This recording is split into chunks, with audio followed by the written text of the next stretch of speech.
बिस्मिल्लाहिर्रहमानिर्रहीम।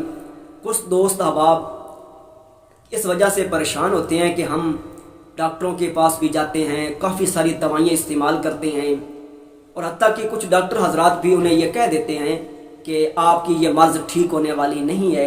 जब तक आप दवाई इस्तेमाल करते रहेंगे, इलाज करते रहेंगे, तब तक कुछ बेहतर होगा। जैसे आप दवाई छोड़ेंगे फिर वही मामला शुरू हो जाएगा। और कुछ हजरात ये समझ लेते हैं कि ये मर्ज़ लाइलाज है, इसका तो इलाज है ही कोई नहीं। तो ऐसे लोगों को परेशान नहीं होना चाहिए। उनके लिए बहुत ही आसान सा एक अमल, एक वजीफ़ा लेके हाजिर हुआ हूँ। आप करें, इंशाअल्लाह अल्लाह ताला की फजल करम से अल्लाह तबारक व तआला बहुत ही जल्दी शिफा अता फरमाएगा।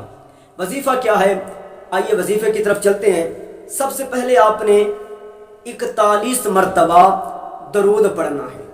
कोई भी दरूद पढ़ सकते हैं, छोटा हो बड़ा हो, कोई भी दरूद पाक आप पढ़ सकते हैं। 41 मरतबा दरूद पाक पढ़ना है और 41 मरतबा सूरत फातिहा शरीफ पढ़नी है। 41 मरतबा दरूद पाक, 41 मरतबा सूरत फातिहा शरीफ और फिर 41 मरतबा दरूद पाक पढ़ना है। बस मुख्तसर सा ये अमल है, ये रोज़ाना का अमल आपने करना है। और रोज़ाना ये अमल करके अगर मरीज़ खुद कर सकता है तो सबसे बेहतर है। अगर मरीज़ खुद नहीं कर सकता तो किसी और से करवा लें जो अच्छी तजवीद के साथ, किरत के साथ सूरह फातिहा की तिलावत कर सकता हो, तो उससे पढ़वाएं।